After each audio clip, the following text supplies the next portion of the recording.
السلام عليكم حبايب قلبي، تحياتي إلكم.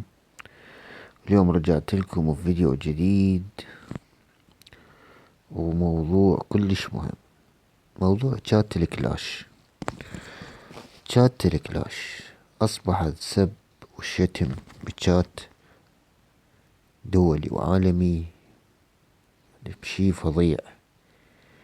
يا أخي شنو تستفاد أنت من تقعد تشتم وتغلط على العالم؟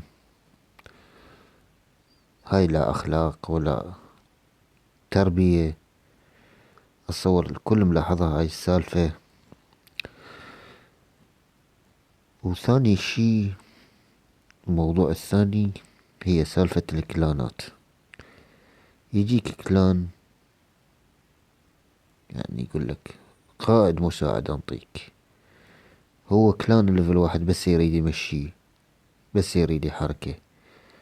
يا اخي انت تعطيه قائد مساعد. احنا هسه مثل اني كلاني ليفل 7، ما اقدر اعطيه قائد مساعد اذا ما يبذل مجهود. حاله حال ان من بدينا نطب احترام وتقدير، الناس شافتنا محترمين ومقدرين انطونا قائد مساعد. بس طريقة الشتم بالشات العالمي مو طبيعي من الاخوان العرب او من اخواننا العراقيين.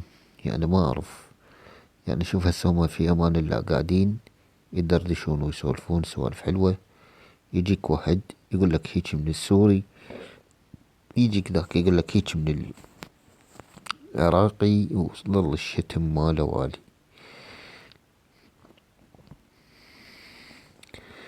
يا اخوان يا اخوان، هاي السالفة مو حلوة.